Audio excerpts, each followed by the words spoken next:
से परसविष्य भवन अधिकाधिक संबंध हो वो एस यह वह तुम्हारा अस्तु हो इष्ट समस्त वंचित वस्तुओं का काम पदार्थ है।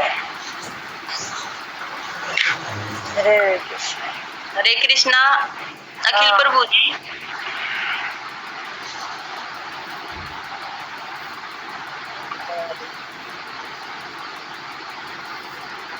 हरे कृष्णा। हरे कृष्णा माता जी। प्रभु जी आपके पास टाइम है क्या? आप श्लोक कौन सा, ये वाला श्लोक कह रहे हैं माता जी? हाँ जी प्रभु जी, वो नीतीश प्रभु जी का है तो वो आए नहीं है। अच्छा वो नहीं आए, मैं बस 2 मिनट देंगे मुझे? ठीक है प्रभु जी। बस 2 मिनट दीजिएगा, कितने चाहे तो माता जी अनुवाद पढ़ सकती है, मैं फिर अभी आ रहा हूँ, कंटिन्यू कर रहा हूँ। ठीक है कृष्णा माता जी अनुवाद और पढ़ दीजिए। ठीक है माता जी। सृष्टि के प्रारंभ में समस्त प्राणियों के स्वामी प्रजापति ने विष्णु के लिए यज्ञ सहित मनुष्यों तथा देवताओं की संततियों को रचा और उनसे कहा तुम इस यज्ञ से सुखी रहो क्योंकि इसके करने में तुम्हें सुखपूर्वक रहने तथा मुक्ति प्राप्त करने के लिए समस्त वांछित वस्तुएं प्राप्त हो सकेगी। हरे कृष्ण।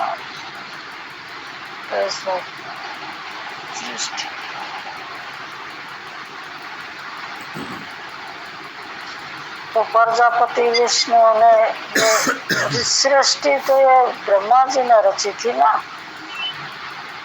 तो प्रजापति ने विष्णु के लिए यज्ञ सहित मनुष्य देवता, और जब प्रजापति जो विष्णु भगवान है उसने यज्ञ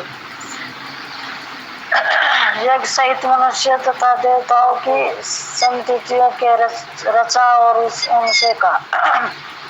तो ये यज्ञ किया था, भगवान ने ये यज्ञ करवाया था और उनसे कहा कि तुम इस यज्ञ से सुखी रहो क्योंकि इसके करने से तुम्हें सुखपूर्वक रहने तथा मुक्ति प्राप्त करने के लिए समस्त वंचित वस्तुएं प्राप्त हो सके। और के फिर पूछे ये प्रजापति शायद जो ब्रह्मा जी के पुत्र थे जिन्होंने उसकी सृष्टि को जैसे बढ़ाया था, वो है ना गौरव प्रभु जी? मेरे को भी क्लियर नहीं पता माता जी, क्योंकि इसमें ब्रह्मा जी का तो है नहीं, तो जो ब्रह्मा जी के जैसे संतान थे जिन्होंने जैसे प्रजापति थे उन्होंने ही शायद वो जो है प्रजापति ब्रह्मा जी को ही तो कहते होंगे। ब्रह्मा जी ने सृष्टि तो माता जी ब्रह्मा जी ने रची, बता रची तो ब्रह्मा जी नहीं है। हाँ। शायद ब्रह्मा जी को ही कहते हैं प्रजापति। और अंत शिव महाराज शिव भोलेनाथ करते हैं शिव।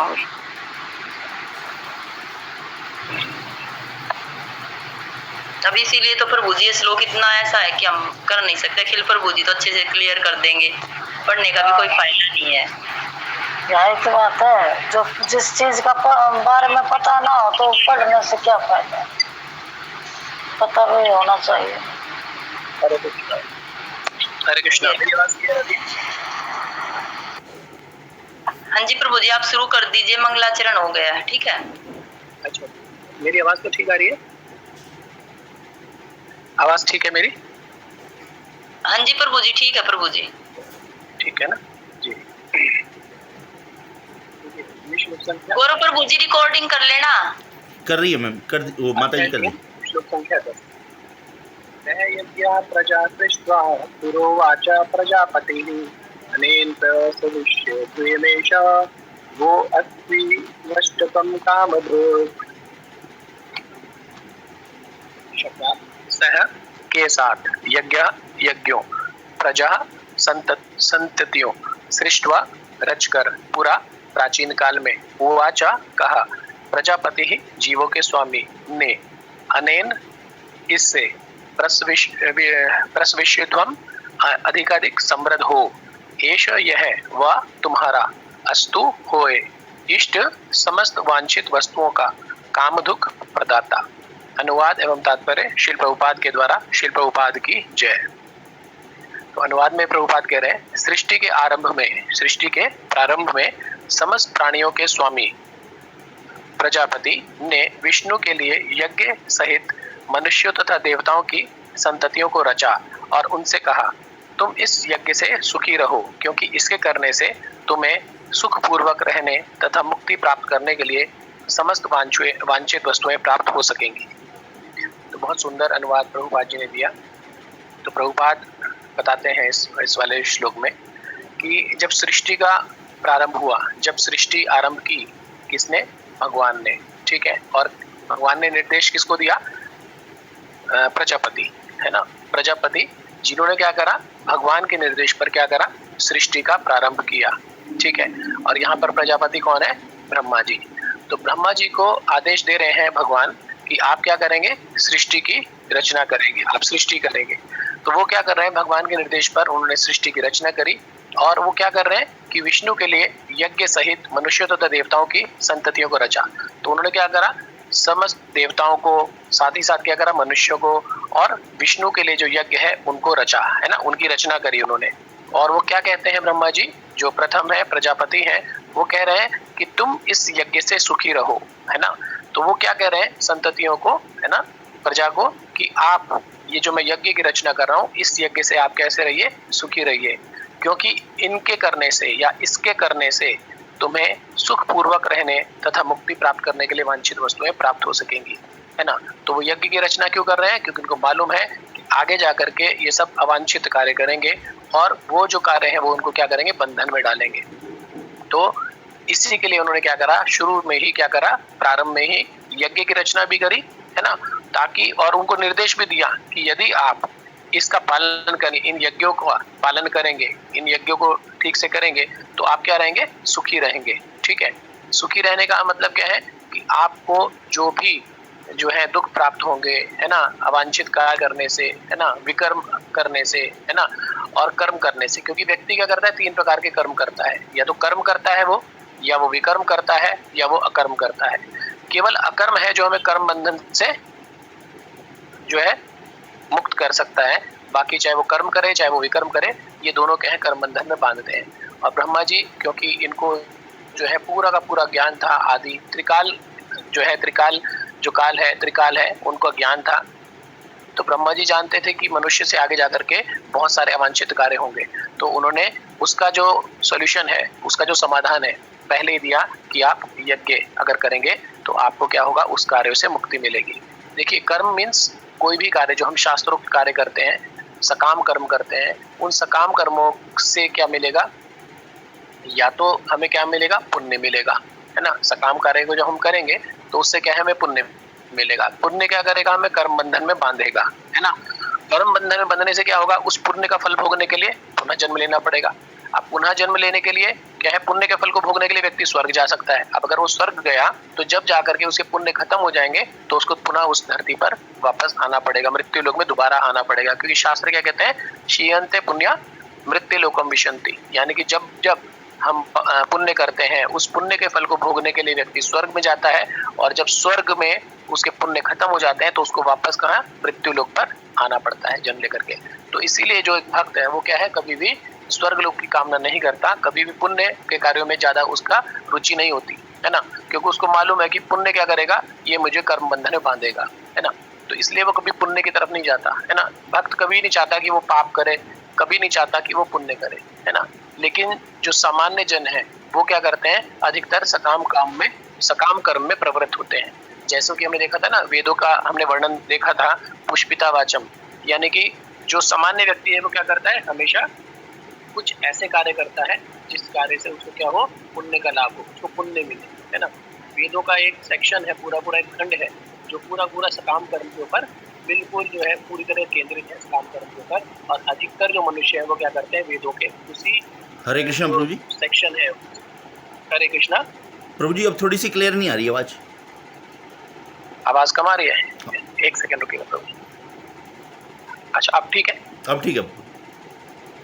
अब ठीक है ना। हाँ, तो जो वेदों का वो जो खंड है ना, उसमें जो है ज्यादा, जिसमें सकाम कर्म के ऊपर ज्यादा केंद्रित है वेदों का वो भाग, उस भाग पर ऐसे व्यक्ति जो अल्पज्ञानी व्यक्ति हैं, भगवान ने स्वयं बताया था अर्जुन को कि अल्पज्ञानी मनुष्य क्या होता है, वो सकाम कर्म में अधिक प्रवृत्त रहते हैं, और जब सकाम कर्म में अधिक प्रवृत्त रहते हैं तो उससे क्या है, उनको पुण्य मिलते हैं, है ना, या कुछ सिद्धियां प्राप्त होती हैं, और जब वो सिद्धियां प्राप्त होती हैं या वो उनको जो पुण्य मिलते हैं उसको भोगने के लिए वो स्वर्ग जाते हैं। ठीक है, स्वर्ग में नंदन कानन जो वन है उसमें ज्यादा इच्छुक रहते हैं, है ना, और विषय भोग में ज्यादा प्रवृत्त रहते हैं। लेकिन जब जब वो पुण्य समाप्त हो जाते हैं उनको वापस जो है मृत्यु लोक में आना पड़ता है। ठीक है, तो इसीलिए कभी भी भक्त जो है उस तरफ जो है कभी भी प्रवृत्त नहीं होता, ऐसे कार्य करने में उसकी ज्यादा रुचि नहीं होती। वहीं दूसरी ओर अगर वो विकर्म करता है, विकर्म किसको कहते हैं हमारे शास्त्रों के अनुसार, विकर्म का अर्थ है कि शास्त्रों के विरुद्ध कार्य करना, है ना, जो हमारे शास्त्र हैं, जितने भी हमारे उपनिषद है, पुराण है ना, है, इसमें जो निर्दिष्ट कर्म बताए गए हैं, प्रत्येक व्यक्ति के लिए अलग अलग कार्य बताए गए हैं, उन कार्यों के विपरीत जाकर के अगर कोई कार्य करता है, जैसे मांसाहार करना, जुआ, है ना, इसी प्रकार से मीन्स हाँ, एक तो मांसाहार हो गया, है ना, एक जो है ये हो गया नशा करना हो गया। ठीक है, इसी प्रकार से इलिसिट रिलेशनशिप अगर हो रहे हैं, है ना, तो ये जो कार्य होते हैं, है ना, ये सारे के सारे कार्य क्या हैं, ये विकर्म के अंतर्गत आते हैं, है ना। तो जब कोई व्यक्ति विकर्म करता है, ठीक है, अब विकर्म होने से क्या होगा, उस व्यक्ति को पाप लगेंगे, पाप लगेगा, ठीक है, और उस पाप को भोगने के लिए उसको निचले लोकों में जाना पड़ेगा, नरक की ओर जाना पड़ेगा, और वहां पर कई कई यातनाएं उनको झेलनी पड़ती हैं, और उधर जाकर के कहीं पर भी भक्ति तो पॉसिबल होती ही नहीं है ना। तो इस कारण से एक जो भक्त है वो ऐसे कार्यों से भी बचना चाहता है ना, जो सभ्य जन होते हैं ऐसे कार्यों से बचना चाहते हैं। लेकिन ब्रह्मा जी को मालूम था कि अधिकांश लोग, है ना, वो कैसे होंगे, मंद बुद्धि के होंगे, मंद भाग्य वाले होंगे, है ना। तो वहां पर श्लोक आता है हमारा भागवतम में पहले स्कंद के 10वें अध्याय में कि प्रायण अल्पायुषा सभ्या कलावस्मिन युगे जना मंद सुमंद मतियो मंद भाग्या ही उपद्रुता, है ना।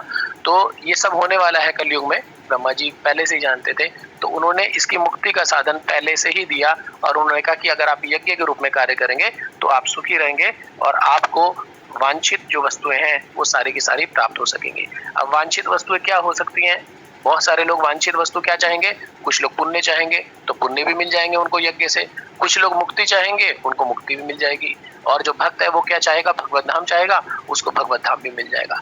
तो वांछित वस्तुएं जिसकी जो इच्छा है उसको वो सारी चीजें यज्ञ के द्वारा प्राप्त हो सकती है, क्योंकि यज्ञ किसके लिए हम करते हैं, यज्ञ हम करते हैं विष्णु के लिए, है ना।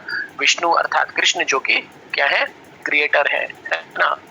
जो ब्रह्मा जी हैं उनका क्रिएशन भी किसने किया, है ना, उनको भी किसने बनाया, भगवान कृष्ण ने बनाया। तो यहाँ पर प्रभुपाद ये कहना चाहते हैं। तो देखिए ये श्लोक भगवान क्यों बोल रहे हैं, है ना, ये वाला श्लोक भगवान को क्यों बोलना पड़ा, क्योंकि अर्जुन जो है कंफ्यूजन में है, अभी भी कंफ्यूजन में है।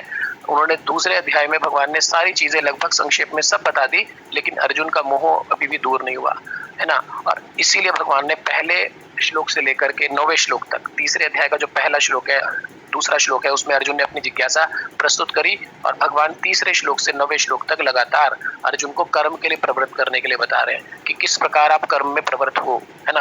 क्योंकि अर्जुन क्या कह रहे थे, अर्जुन कह रहे थे कि अगर सकाम कर्म से श्रेष्ठ है बुद्धि अर्थात बुद्धि योग, तो मुझे क्या करना चाहिए, मुझे बुद्धि योग यानी भक्ति करना चाहिए और सकाम कर्म से दूर रहना चाहिए। वो इसलिए सोच रहे हैं ऐसा क्योंकि भगवान दूसरे अध्याय के 49वें श्लोक में स्वयं कहते हैं अर्जुन से कि दूरेण ही अवर कर्मा बुद्धि योगा धनंजया, कि अर्जुन आप अवर कर्म से, अवर यानी निकृष्ट कार्य से दूर रहिए। और अर्जुन ने अपनी बुद्धि से क्या निर्णय लगाया कि अवर कर्म क्या हो सकता है, युद्ध करना अवर कर्म हो सकता है, क्योंकि उनको ये लगता है कि युद्ध करने से अवर यानी कि निकृष्ट तो कुछ हो ही नहीं सकता।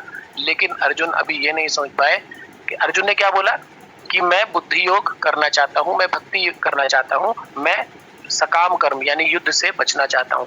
और भगवान क्या कह रहे हैं कि अर्जुन मैं भी यही चाहता हूँ कि तुम बुद्धि योग करो, तुम भक्ति करो, क्योंकि तुम्हारे लिए भक्ति क्या है, जो मैं कह रहा हूँ वो करो, है ना, मेरे लिए कार्य करो। क्योंकि इससे जस्ट पहले वाले श्लोक में हमने क्या वो देखा था कि विष्णु के लिए यज्ञ रूप में कर्म करना चाहिए। हम कार्य किस लिए करते हैं? विष्णु के लिए करते हैं। तो कृष्ण यही बताना चाह रहे हैं अर्जुन को कि अर्जुन, दो जो तुम सोच रहे हो ना कि बुद्धि योग यानी कि भक्ति करना चाहिए, तो मैं भी तुम्हें वही बताना चाह रहा हूँ, लेकिन आप अभी समझ नहीं पा रहे हैं। आपके लिए भक्ति क्या है? जो मैं कह रहा हूँ वो करो, है ना। भक्ति क्या होती है कि जो भगवान की प्रसन्नता के लिए कार्य हो वो करिए, और भगवान की प्रसन्नता किसमें है? युद्ध करने में, ठीक है। तो ये जो अर्जुन का कहना है कि बुद्धि योग श्रेष्ठ है सकाम कर्म से, बिल्कुल ठीक है, लेकिन अर्जुन क्या सोच रहे हैं कि बुद्धि योग का मतलब होता है कि जंगल में जाओ और मजीरे बजाओ, है ना, बिल्कुल निष्क्रिय रहो, लेकिन वो भक्ति नहीं है। प्रभुपाद कहा करते थे भक्ति का मतलब क्या है? Devotional service. प्रभुपाद ने कभी नहीं बोला कि भक्ति का मतलब है कि आप निष्क्रिय बैठे रहो, क्योंकि प्रभुपाद तो 70 साल की उम्र में भी देखिए कितना सक्रिय रूप से कार्य करे थे। तो प्रभुपाद हमेशा कहते थे कि भक्ति का अर्थ है डिवोशनल सर्विस। तो अर्जुन के लिए डिवोशनल सर्विस क्या है कि जो भगवान का निर्देश है अर्जुन के लिए, अर्जुन को वो करना चाहिए। और भगवान का निर्देश क्या है कि युद्ध करिए। तो अर्जुन के लिए भक्ति और युद्ध दोनों एक ही जो है वस्तु है, एक ही चीज है, एक ही कर्म है। अर्जुन को भक्ति यानी कि बुद्धि योग अर्थात युद्ध, ये सब एक ही है, और भगवान अर्जुन को यही समझाना चाह रहे हैं। इसीलिए भगवान ने 3रे श्लोक से 9वें श्लोक में अर्जुन को कर्म के विषय में बताया कि अर्जुन कर्म तो तुम्हें करना पड़ेगा। और कर्म कौन सा करना चाहिए? दिव्य पुरुष कौन सा कर्म करते हैं? विष्णु की प्रसन्नता के लिए करते हैं। जो विष्णु चाहते हैं, जो कृष्ण चाहते हैं, वो कार्य करते हैं। और मैं तुम्हें चाहता हूँ इस समय जो मैं तुम्हें कार्य दे रहा हूँ वो क्या है? क्योंकि तुम क्षत्रिय हो और क्षत्रिय धर्म का पालन करते हुए तुम्हें क्या करना पड़ेगा? इस युद्ध को लड़ना पड़ेगा। और तुम्हारे लिए युद्ध को लड़ना ही ये क्या है? भक्ति है, ठीक है। तो अब प्रभुपाद जी ने बहुत सुंदर तात्पर्य दिया इसका। प्रभुपाद कहते हैं प्राणियों के स्वामी विष्णु द्वारा भौतिक सृष्टि की रचना बद्ध जीवों के लिए भगवत धाम वापस जाने का सुअवसर है। देखिए कितनी सुंदर लाइन है ना। इस लाइन को, इस पूरी 3-4 जो लाइन है अगली ने अंडरलाइन करना चाहिए कि प्राणियों के स्वामी, है ना, विष्णु अर्थात कृष्ण जो है, इन्होंने क्या करा? भौतिक सृष्टि की रचना किस लिए करी? देखिए जो भौतिक सृष्टि भगवान ने बनाई ना, ये भगवान ने क्यों बताई? बद्ध जीवों को भगवत धाम वापस जाने के लिए। क्योंकि भगवान को मालूम है कि जो जीव है वो क्या करना चाहता है? वो भोक्ता बनना चाहता है, वो स्वामी बनना चाहता है, ठीक है। और भोक्ता और स्वामी बनने के कारण वो कहाँ आ गया है ना? वो आ गया मृत्यु लोक में, यानी भूलोक पर, ठीक है। अब भगवान क्योंकि दयालु हैं, है ना, हमारे परमपिता हैं, वो हमेशा चाहते हैं कि ये जो बद्ध जीव है ये आकर के यहाँ पर बहुत दुख भोगेंगे। इन्हें ना तो ये स्वामी बन पाएंगे, है ना जो है ये आनंद भोग पाएंगे। इनको वापस आना ही पड़ेगा, है ना। कुछ जो है इसको जल्दी समझ लेंगे, कुछ इसको देर में समझेंगे। कुछ माया के प्रभाव में रहेंगे तो वो सोचेंगे मेरे को वही आनंद मिलेगा, आज नहीं मिलेगा तो कल मिलेगा। लेकिन जो भक्त हैं, सुबुद्धि हैं, वो क्या है? बहुत जल्दी, शीघ्र अतिशीघ्र जो है वापस आना चाहेंगे। तो भगवान ने इस सृष्टि की रचना इसीलिए करी कि जीव जाकर के वहां अपना पश्चाताप करे और इस चीज को समझ सके कि वास्तव में सुख यहाँ नहीं है, सुख कहाँ पर है? भगवान की सेवा में ही है। तो भगवान इसीलिए भौतिक सृष्टि की रचना करते हैं। जैसे आपने देखा होगा ना कि कई बार बच्चे अपराध करते हैं, तो बच्चों को अपराध के लिए क्या है, मतलब जो है जेल में नहीं डाला जाता, उनको कहाँ डाला जाता है? सुधार गृह में डाला जाता है ना। तो इसी प्रकार से भगवान ने इस सृष्टि की रचना करी कि आप क्या करें?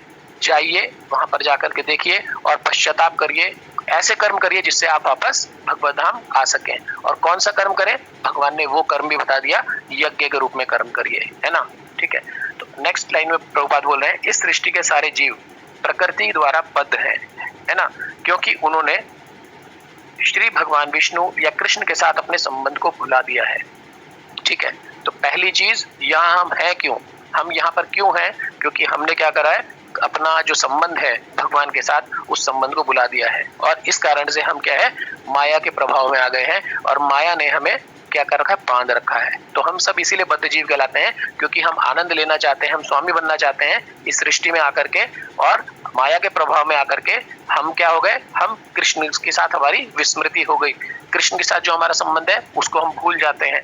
और भगवान ने ये सृष्टि की रचना इसीलिए करी है कि आप क्या करें? वापस से उस संबंध को जागृत करें और कुछ ऐसे कार्य करें जिससे मैं आपको भगवत धाम वापस बुला सकूं। आप थोड़ा सा भी कार्य करेंगे, थोड़ा सा भी कार्य करेंगे तो मैं उसको काफी गुना जो है मान करके आपको वापस बुला लूंगा। पीछे एक श्लोक आता है ना, स्वल्पम अपि अस्य त्रायस्तो भयात्, स्वल्पम अपि अस्य त्रायस्य महत्व भयात्, ठीक है, कि थोड़ा सी भी अगर आप तरक्की करेंगे तो क्या है? वो कभी भी आपकी व्यर्थ नहीं जाएगी। नेक्स्ट बता रहे हैं, इस शाश्वत संबंध को समझने में वैदिक नियम हमारी सहायता के लिए है। ठीक है, अब ये संबंध समझने के लिए क्या है, जो वैदिक नियम दिए गए हैं कि वेदों के अनुसार क्या है, हमें हर कार्य कृष्ण के लिए करना चाहिए। जैसे अम्बरीश महाराज का उदाहरण आया था, अम्बरीश महाराज कोई भी कार्य अपनी इंद्रिय तृप्ति के लिए नहीं करते थे। अम्बरीश महाराज क्या करते थे, सारा का सारा जो कार्य है वो क्या करते थे, भगवान के लिए करते थे, है ना। तो जब हम ऐसा करते हैं तो धीरे धीरे हमारी जो विस्मृति हो गई है, भगवान के साथ जो हमारा संबंध है जिसको हम भूल गए हैं, वो धीरे धीरे पुनः जागृत होने लगता है। क्योंकि ये क्या है, एक भक्ति क्या है, एक क्रिया है जो धीरे धीरे क्या करती है, चेतो दर्पण मार्जन करती है ना। जब चेतो दर्पण मार्जन होता है तो धीरे धीरे जो हमारा संबंध है भगवान के साथ, जो खोया हुआ संबंध है, उसको हम पुनः जागृत करने लगते हैं। ठीक है, भगवत गीता में कहा गया है, वेदेश्य सर्वेर अहम एव वेद्यो। तो भगवान कहते भी हैं कि वेदों के द्वारा अगर कोई जानने योग्य विषय वस्तु है तो वो कौन है, साक्षात कृष्ण है। लेकिन बहुत सारे जो अल्पज्ञानी मनुष्य होते हैं वो क्या करते हैं, केवल और केवल वेदों का जो सकाम खंड है उसको देखते रहते हैं, उसको पढ़ते रहते हैं और वेदों के अंत में नहीं आते जहां पर हमें वर्णन मिलता है श्री भगवान के विषय में। भगवान का कथन है कि वेदों का उद्देश्य मुझे समझना है ना। वैदिक संस्तुतियों में कहा गया है, पति विश्वस्यो आत्मेश्वरम, अर्थात सभी जीवों के जो स्वामी हैं प्रजापति श्री भगवान विष्णु है। श्रीमद् भागवत में भी दूसरे स्कंद के 4 अध्याय के 20वें श्लोक में सुखदेव गोस्वामी जी ने भगवान को अनेक रूपों में पति कहा है। तो भगवान को क्या कहा गया है, पति कहा गया है, यानी कि भगवान क्या है, सबके परमेश्वर है ना। तो यहाँ पर देखिए सुखदेव गोस्वामी कितना सुंदर श्लोक दे रहे हैं, श्रिया पतिर यज्ञ पति प्रजापतिर धियाम पतिर लोक पतिर धरापति पतिर गतिश्चा अंधक वृष्णि सात्वताम प्रसिद्धिताम में भगवान सताम पति। तो यहाँ पर भगवान क्या है, अनेकों प्रकार से संबंध बता रहे हैं जीव का भगवान के साथ, है ना। यानी कि भगवान को क्या बताया गया है यहाँ पर, परमेश्वर के रूप में बताया गया है ना, आदिपति बताया गया भगवान को। तो प्रजापति तो भगवान विष्णु हैं और वे समस्त प्राणियों के, समस्त लोगों के तथा सुंदरता के स्वामी पति हैं और हर एक के त्राता हैं। तो देखिए प्रारंभ में यहाँ पर क्या है, यहाँ पर भगवान को प्रजापति क्यों कह दिया दोबारा से भागवतम में, क्योंकि वास्तव में क्या है कि ब्रह्मा जी है ना, जिनको प्रजापति शुरू में कहा गया है, ब्रह्मा जी को बनाने वाले कौन है, ब्रह्मा जी को बनाने वाले भी कौन है, विष्णु है ना। ठीक है, और वो क्या है, प्रजापति कौन है, भगवान विष्णु है और वे समस्त प्राणियों के, समस्त लोगों के तथा सुंदरता के स्वामी हैं और वे क्या है, हर एक के त्राता हैं, हर एक का त्रायण करते हैं वो, है ना, हर एक को तारते हैं मतलब इस पूरे के पूरे भवसागर से पार लगाते हैं, है ना। भगवान ने इस भौतिक जगत को इसलिए रचा कि बद्ध जीव यह सीख सके कि विष्णु को प्रसन्न करने के लिए किस प्रकार यज्ञ करें, है ना। तो भगवान ने देखिए भौतिक जगत क्यों बनाया, प्रभुपाद पहले बता चुके हैं इस चीज को। भगवान ने भौतिक जगत बनाया इसलिए कि बद्ध जीव यह सीख सके कि विष्णु को प्रसन्न करने के लिए किस प्रकार यज्ञ करें, है ना, कि किस प्रकार क्या विधि होनी चाहिए, किस प्रकार हमें यज्ञ करना चाहिए, है ना। यज्ञ के एकमात्र भोक्ता कौन है, वो भगवान विष्णु है। यज्ञ के एकमात्र भोक्ता, कोई भी हम यज्ञ करते हैं, चाहे हम सकाम कर्म करें, सकाम रूप से यज्ञ करें या निष्काम रूप से यज्ञ करें, कैसे भी हम यज्ञ करें, वो जो भोग है वो किसको जाने वाला है, विष्णु को जाने वाला है। अगर हम किसी मान लीजिए देवता के लिए भी यज्ञ करते हैं तो देवता उस यज्ञ की आहुति को पहले स्वीकार करते हैं और उस आहुति को लेकर के किसके पास जाते हैं, भगवान कृष्ण के पास जाते हैं, विष्णु के पास जाते हैं और फिर विष्णु जी क्या करते हैं, उसका फल प्रदान करते हैं और उस फल को लेकर के जो देवता हैं वो आते हैं उस व्यक्ति के पास जो यज्ञ कर रहा था। यानी कि देना किसने है, भगवान ने ही देना है। अगर देवताओं के पास भी जाएंगे तो वो सैंक्शन किससे करा के लाएंगे, है ना, स्वीकृत किससे करके लाएंगे, भगवान विष्णु से करके लाएंगे। तो यज्ञ नाम विष्णु मीन्स यज्ञ जो है किसके लिए किया जाता है, किसके निमित्त किया जाता है, भगवान विष्णु के लिए ही किया जाता है। तो वो क्या बता रहे हैं कि विष्णु को प्रसन्न करने के लिए यज्ञ करना चाहिए। देखिए बद्ध जीव शब्द को समझना बहुत जरूरी है। बद्ध जीव यानी जो प्रकृति से बद्ध है, और प्रकृति कैसी है, त्रिगुण प्रकृति है, सत्व रज और तम। कुछ लोग सत्व से बंधे हुए हैं अर्थात, है ना, और कुछ लोग किससे बंधे हैं, रज से बंधे हुए हैं, और कुछ लोग तम से बंधे हुए हैं। 3 गुण है, सत्वगुण में कार्य करने वाला सत्वगुण से बंध जाता है, रजोगुण में कार्य करने वाला रजोगुण से बंध जाता है, और जो तमोगुणी है वो तमोगुण से बंध जाता है। बंधे हुए तीनों हैं, 3 प्रकार की रस्सी है, जैसे पीछे हम कई बार डिस्कस कर चुके हैं, भक्तों ने बताया भी है कि सत्वगुण को आप ऐसे समझ लीजिए कि सोने की जो है, आप सोने की जो चेन है उससे बंधे हुए हैं, सोने की बेड़ियों से जकड़े हुए हैं, है ना। रजोगुण को समझ लीजिए जैसे आप चांदी की जो बेड़ियां हैं उससे जकड़े हुए हैं, और तमोगुण जैसे लोहे की जो है बेड़ियों से जड़े हुए हैं। ठीक है, तो बंधा हुआ व्यक्ति तो बंधा हुआ ही है, चाहे सोने की चेन से बांध दो उसको तभी बंधा हुआ है, आजाद तो है ही नहीं वो, है ना। चाहे आप उसको चांदी की चेन से बांध दीजिए तब भी वो बंधा हुआ है, आजाद तो है ही नहीं।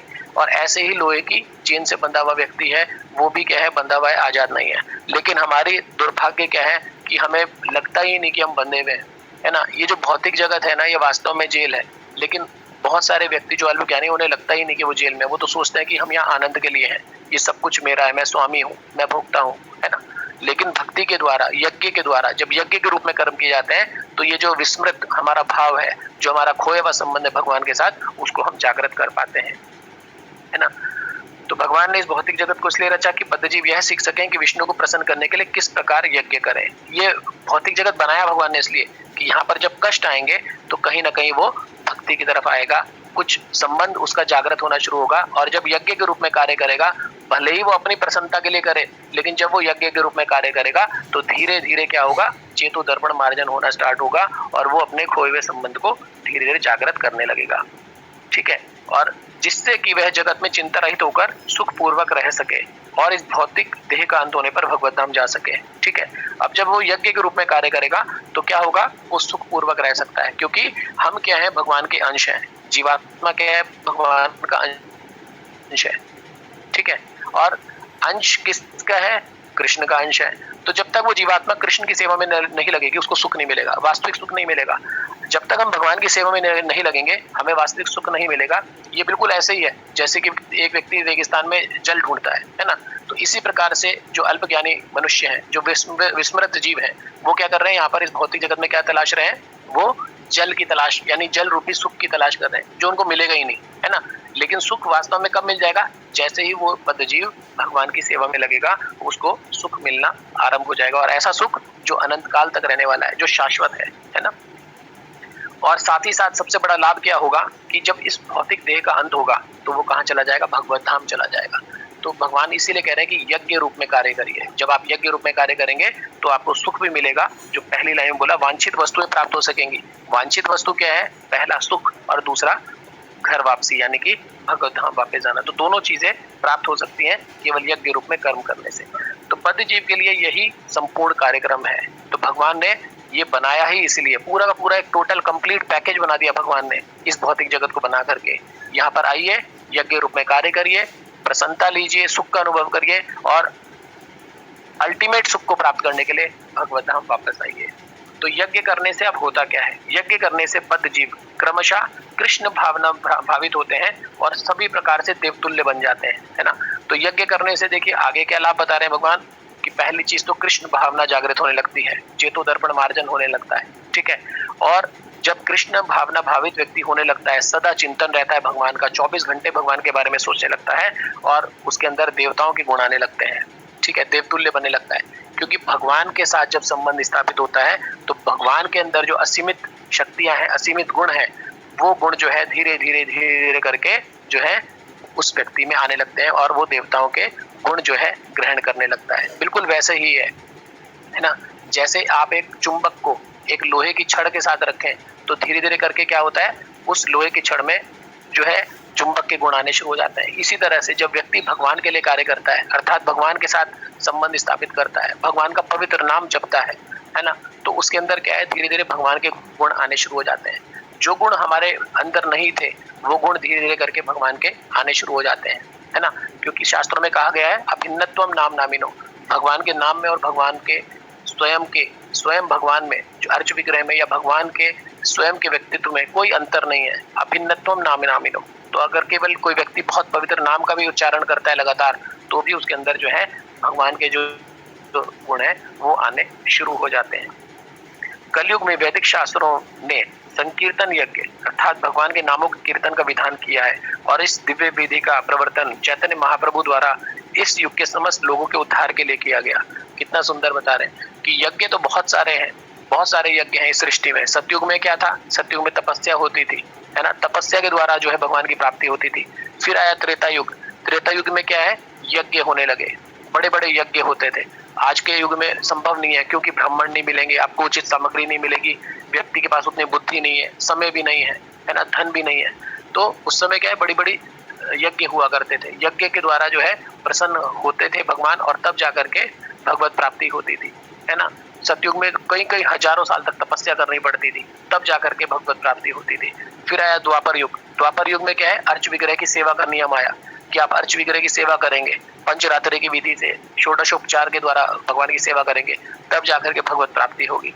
लेकिन कलयुग में जैसा कि हमने भी डिस्कस किया, व्यक्ति का भाग्य भी मंद है, उसकी आयु भी कम है, उसकी बुद्धि भी कम है ना, तो वो इतने सारे कार्य नहीं कर सकता, है ना। और यहाँ पर व्यक्ति इतना व्यस्त है माया के प्रभाव में कि वो जानता ही नहीं कि उसका संबंध क्या है भगवान के साथ। तो भगवान ने कहा कि इतना सब करने की जरूरत नहीं है, क्योंकि सतयुग वाला हजारों वर्ष की तपस्या आप नहीं कर सकते, क्योंकि आपकी आयु ही अधिकतम 100 वर्ष है ना। आप बहुत बड़े यज्ञ नहीं कर सकते, क्योंकि आपके पास साधन ही नहीं है, आपके पास उचित ब्राह्मण ही नहीं है ना। तो आप कैसे करोगे? अर्च विग्रह की सेवा भी आप नहीं कर सकते, है ना, क्योंकि आपके पास समय ही नहीं है। तो भगवान ने कहा मैंने आपको बड़ा सुंदर सा दे दिया, क्या? संकीर्तन करिए, हरे कृष्ण कृष्ण कृष्ण हरे हरे, हरे राम राम राम हरे हरे। केवल मात्र अगर आप ये संकीर्तन यज्ञ कर लेंगे तो आपको समस्त यज्ञों का फल मिल जाएगा। जो सतयुग में मिलता था तपस्या से, त्रेता में मिलता था यज्ञ से, और द्वापर में मिलता था अर्च विग्रह की सेवा से, आपको समस्त लाभ मिल जाएंगे, है ना। हाँ, अब आता है इसमें कलयुग में वैदिक शास्त्रों ने संकीर्तन यज्ञ भगवान के नामों के कीर्तन का विधान किया है, और इस दिव्य विधि का प्रवर्तन चैतन्य महाप्रभु द्वारा इस युग के समस्त लोगों के उद्धार के लिए किया गया। तो स्वयं भगवान इस यज्ञ को लेकर के आते हैं, इस संकीर्तन को लेकर के आते हैं, हरिनाम को लेकर के आते हैं। कहा जाता है कि ये जो हरिनाम है ना, गोलोकेर प्रेम धन हरि नाम संकीर्तन, ये जो हरिनाम है ये यहाँ का नहीं है, इस भौतिक जगत का नहीं है, ये कहाँ से आया है? गोलोक से आया है। और इसको लेकर के कौन आया है? स्वयं भगवान आए हैं, है ना। इसके बारे में भी आगे बताएंगे कि भगवान का स्वरूप कैसा है। तो भगवान कह रहे हैं ये यज्ञ है जो आपको करना है, और ये यज्ञ आपको समस्त वांछित वस्तुएं देगा, आपको सुख भी देगा, आनंद भी देगा, असीमित आनंद देगा, और आपको ये क्या करेगा? भगवत धाम वापस ले जाएगा। संकीर्तन यज्ञ तथा कृष्ण भावनामृत में अच्छा तालमेल है ना। संकीर्तन यज्ञ और कृष्ण भावनामृत में बहुत ही अच्छा जो है तालमेल है। श्रीमद् भागवतम 11वें स्कंद के 5वें अध्याय के 32वें श्लोक में संकीर्तन यज्ञ के विशेष प्रसंग में भगवान कृष्ण का अपने भक्त रूप यानी चैतन्य महाप्रभु रूप में निम्न प्रकार से उल्लेख हुआ है ना। तो भागवतम में कितना सुंदर वर्णन है चैतन्य महाप्रभु का। कृष्ण वर्णम त्विषा कृष्णम सांगोपांगास्त्र पार्षदम यज्ञ संकीर्तन प्रायर यजंती ही सुमेधसा, है ना। तो भगवान क्या बता रहे हैं? कृष्ण वर्णम त्विषा अकृष्णम, कृष्ण वर्ण नहीं है, जो महाप्रभु है उनका वर्ण कृष्ण नहीं है। कृष्ण तो क्या है? जब द्वापर में आए तो कृष्ण वर्ण में आए, लेकिन यहाँ पर कलयुग में भगवान क्या है? अकृष्ण, इनका वर्ण कृष्ण नहीं है, ये अकृष्ण है, गौर वर्ण के हैं, है ना। और सांगो पांगास्त्र पार्षदम, साथ साथ क्या है? अपने क्या है? पार्षदों के साथ आ रहे हैं, अस्त्रों के साथ आ रहे हैं, है ना। और क्या देने के लिए आ रहे हैं? संकीर्तन यज्ञ को देने आ रहे हैं, है ना। तो भगवान इसका क्या अर्थ बताते हैं? इस कलयुग में जो लोग पर्याप्त बुद्धिमान हैं वे भगवान की उनके पार्षदों सहित संकीर्तन यज्ञ द्वारा पूजा करेंगे, है ना। तो जो बुद्धिमान लोग हैं, सुमेधस हैं, वो क्या करेंगे? भगवान की उनके पार्षदों सहित, यानी जो भगवान के पार्षद हैं, पंच तत्वों की हम प्रतिदिन जो है आराधना करते हैं, पंच तत्वों का प्रणाम मंत्र करके हम अपना जो है संकीर्तन यज्ञ प्रारंभ करते हैं, तो उनकी पार्षदों सहित संकीर्तन यज्ञ द्वारा पूजा करेंगे। ये भविष्यवाणी थी भागवतम में। वेदों में वर्णित अन्य यज्ञों को इस कली काल में कर पाना सहज नहीं है, किंतु संकीर्तन यज्ञ सुगम है ना। बहुत आसान है, संकीर्तन यज्ञ के लिए कुछ नियम नहीं है ना। तो बड़ा सुंदर बताया ना हमारे इसमें चैतन्य शिक्षा अष्टकम में, नाम नामकारी बहुधा निज सर शक्ति, कि भगवान आपने क्या करा? अपने नाम में सारी शक्तियां डाल दी हैं। नाम नामकारी बहुधा निज सर शक्ति, है ना। तो भगवान ने सारी शक्तियां उसमें डाल दी हैं। वेदों में वर्णित अन्य यज्ञों को इस कली काल में कर पाना सहज नहीं, किंतु संकीर्तन यज्ञ सुगम है और सभी दृष्टि से अलौकिक है। सभी दृष्टि से अलौकिक है, अलौकिक है, ये इस लोक का नहीं है। जैसा कि भगवत गीता में भी 9वें अध्याय के 14वें श्लोक में संस्तुति की गई है। भगवान बताते हैं कि कीर्तनीय सदा हरि, आपको क्या करना है? सदा कीर्तन करना है। कीर्तन मीन्स पवित्र नाम का जप करना है, ठीक है। और कैसे करना है? भगवान का स्मरण करना है, 24 घंटे स्मरण करना है। खाते समय, जागते समय, उठते समय, सोते समय, सब समय क्या है? भगवान के लिए कीर्तन करना है। जब हम अपने सारे कार्यों को भगवान के लिए लगा देंगे ना, तो वो जो सारे के सारे जो हम कार्य कर रहे हैं पूरे दिन, वो सब क्या है? संकीर्तन बन जाएंगे, है ना। हमारा जो हम प्रसाद ले रहे हैं वो भी संकीर्तन है। हम जब भगवान की लीला स्मरण कर रहे हैं वो भी संकीर्तन है। हम जब भगवान के बारे में कुछ बोल रहे हैं वो भी संकीर्तन है। हम भगवान के बारे में कुछ सुन रहे हैं वो भी संकीर्तन है। हम किसी व्यक्ति को प्रचार कर रहे हैं वो भी संकीर्तन है। हम निद्रा ले रहे हैं, क्यों? क्योंकि अगले दिन हमें भगवान की सेवा में दोबारा जाना है, वो भी संकीर्तन है। हम स्नान कर रहे हैं वो भी संकीर्तन है, क्यों? भगवान की सेवा के लिए है। तो हम एक भक्त का प्रत्येक कार्य क्या होता है? वो कीर्तन होता है। उसका पूरा का पूरा जीवन भगवान की सेवा के लिए समर्पित होता है। और भगवान कह रहे हैं ऐसा जो व्यक्ति है, ऐसा सुमेधस जो है, वो क्या करता है, आनंद का अनुभव करता है मेरी सेवा में, और अंत में जब उसका देह त्याग होता है तो वो क्या करता है, वो भगवत धाम वापस लौट आता है। मुझे लगता है शायद आज समय मेरे ख्याल से 5:45 तक ये ना माता जी। हाँ जी प्रभु जी। प्रभु जी अगर और एक्सप्लेन करो तो कर दो। करो प्रभु जी, जाओगे आप? नहीं माता जी। तो और अगर करना चाहो तो कर दो प्रभु जी, है ना।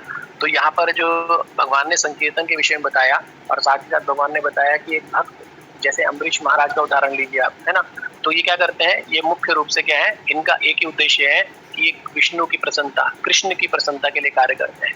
और सारे कार्य यदि हम क्या करें, कृष्ण की प्रसन्नता के लिए करते हैं, तो हमेशा क्या है, व्यक्ति क्या है, कृष्ण भावना भावित रहता है, अपना पूरा का पूरा जीवन जो है भगवान को अर्पण करता है, अपने जीवन का प्रत्येक क्षण जो है भगवान की सेवा में लगाता है, और अंत में क्या करता है, नारायण को याद करके, कृष्ण को याद करके। भगवान ने कहा है ना कि अंत काले तम च मामेवं स्मरन् मुक्त्वा कलेवरम या प्रयाति समद्भावम याति नास्ति अस्त्र संशय, कि यदि इसी भाव से आप जीवन जीते हैं और जीवन के अंत में अगर आप इसी भाव में स्थित होते हैं तो क्या होगा, उससे आप बहुत आसानी से भगवत धाम प्राप्त कर सकते हैं।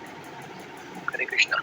माता जी मैं थोड़ा सा जो है अभी मेरे को जाना होगा, मेरी बेटी का एक्चुअली आज ना कुछ इनका स्कूल के अंदर ना कोई प्रोग्राम है ना, तो जाना होगा, लेकिन बहुत ज्यादा समय भी नहीं मैं दे पाया, और कुछ तैयारी नहीं थी माता जी, इसके कुछ मालूम नहीं था मुझे, था कि शायद नीतीश प्रभु की क्लास है ना, तो तैयारी तो कुछ नहीं थी, है ना, लेकिन जैसा कुछ एक्सप्लेन हो पाया वो किया मैंने। बाकी भक्त कुछ इसमें जोड़ना चाहे तो जोड़ सकते हैं। नहीं प्रभु जी आपने इसीलिए मैंने आपको दिया, क्योंकि इस लोग थोड़ा सा ना मुश्किल है, तो आप इसको अच्छे से जैसे समझा पाए, तो इसीलिए ठीक है प्रभु जी, आप जा सकते हैं। ठीक है गौरव प्रभु जी, अगर आप कुछ इसमें और ऐड करें तो। हरे कृष्णा माता जी। वैसे तो अखिल प्रभु जी ने सब समझाई दिया है इसमें सारा कुछ। तो यहाँ इस श्लोक में यही है कि जो बद्ध जीव है उनको इस लोक से ले जाने के लिए जो प्रजापति है ब्रह्मा जी ने इस सृष्टि की रचना की है, और वो सारे जो यज्ञों का निर्माण किया है वो भी इसी लिए किया है कि भगवान विष्णु को प्रसन्न किया जा सके, क्योंकि भगवान विष्णु ही सभी यज्ञों के भोक्ता हैं। और जब हम यज्ञ करते हैं तो उससे भगवान विष्णु प्रसन्न होते हैं, वो चाहे डायरेक्ट भगवान विष्णु ग्रहण करें जैसे कि अखिल प्रभु जी ने बताया, या फिर वो देवता उसको ले जा करके वो भगवान विष्णु को देते हैं, और वो फिर जो फल देते हैं वो हमें प्रदान करते हैं। तो इस तरह से जो सभी यज्ञ हैं वो उनके भोक्ता जो हैं भगवान विष्णु ही हैं। और कलयुग के लिए सबसे जो सुलभ और जो हर एक जो आसानी से कर सकता है उसके लिए हरे कृष्ण महामंत्र का यज्ञ है, वो जिसके लिए ना कोई धन की आवश्यकता होती है, ना कोई पूंजी की, बहुत ज़्यादा इसके लिए बुद्धि की ज़रूरत होती है।